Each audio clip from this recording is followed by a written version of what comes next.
السلام عليكم ورحمة الله وبركاته. ازيكم يا حلوين؟ عاملين دلوقتي احنا بالليل قوي. وعايزة وجوعنا، يعني جوع اخر الليل ده. فقمت اعمل حاجة خفيفة كده، شاي باللبن بالقرنفل. اوعدكم لو جربتوه مش هتبطلوا تعملوه، هتدمنوه يعني بمعنى اصح. انا بقى طريقتي في الشاي باللبن ايه؟ بعمله، مش بعمل الشاي لوحده وبحط عليه اللبن، لا، انا بحط الشاي على اللبن، على القرنفل، وبسيبهم يغلوا مع بعض شوية، وبيبقى طعمهم تحفة تحفة تحفة في البرد اللي احنا فيه ده. ونعمل عندنا عيش لبناني وجبنة، نعمل ساندوتش جبنة، ونعمل شاي بلبن بالقرنفل في الجو الساقع الحلو قوي ده. هحط شوية لبن، اوكي، عليهم شوية مية،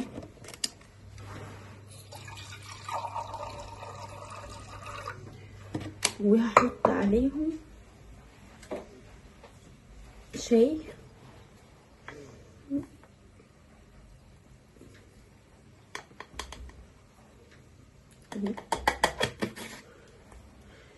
وهحط عليهم قرنفل،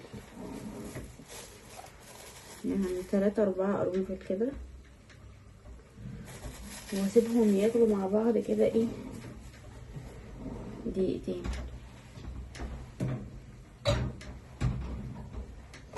جهزتهم في الكنكه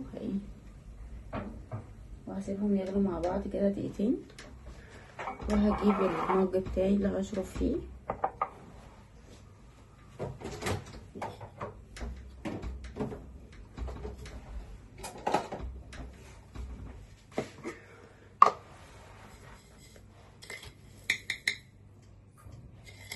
انا مش بحب الشاي بلبن مسكر، يعني المج ده كله هاخد معلقتين بس سكر عليه.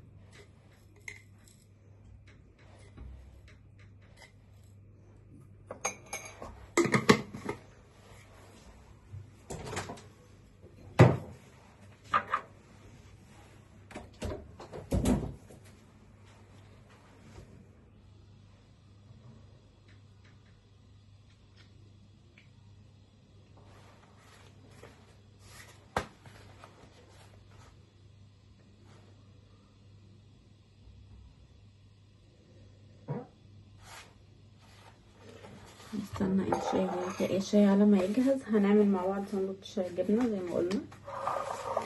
بحب قوي العيش اللبناني ده.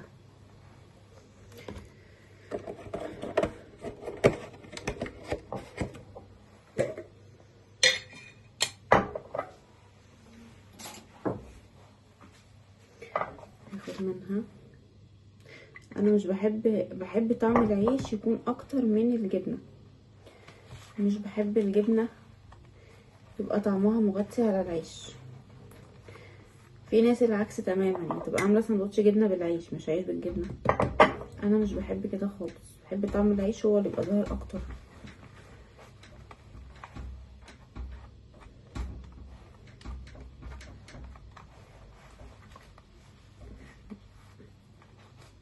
كده تمام.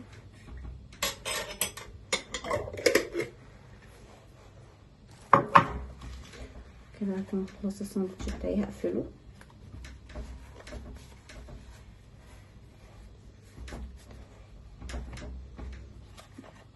وهستنى الشاي بلبن يغلي.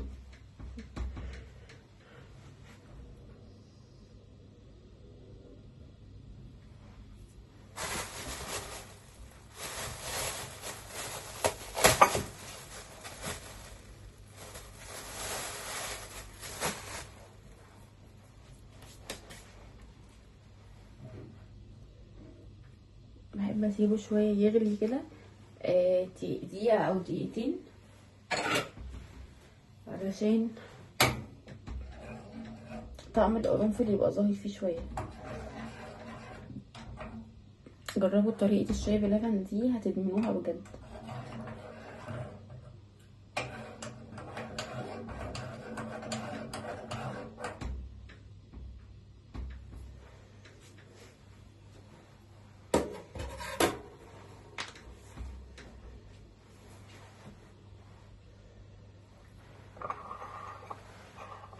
المض بتاعي.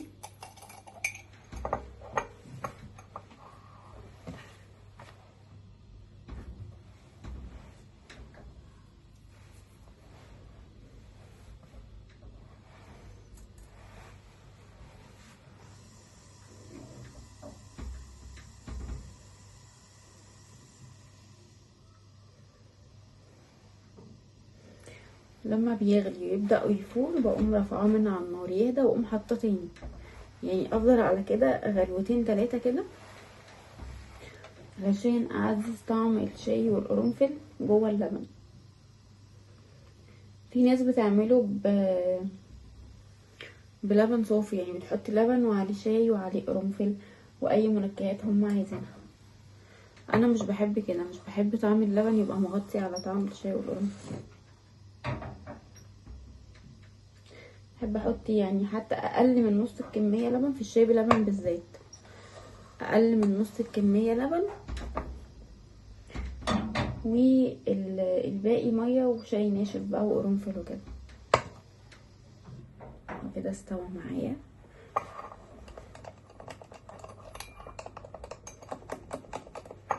هبدأ بقى ايه احط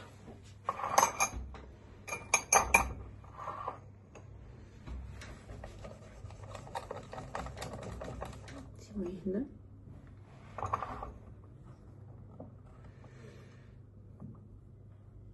وهبدأ اصب الشاي اللبن بتاعي في المج اللي انا مجهزاه.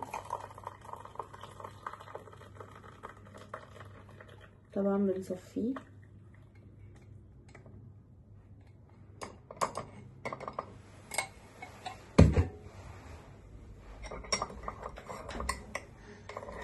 ريحته فظيعة، ريحته لوحدها تدفي اصلا في الجو اللي احنا فيه ده.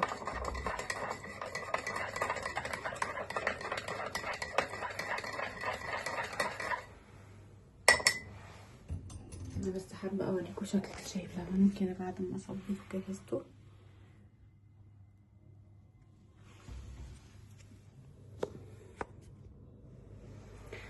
وكالعادة حلوين، ما تنسوش تعملوا لي لايك واشتراك وكومنت حلو شبهكم كده.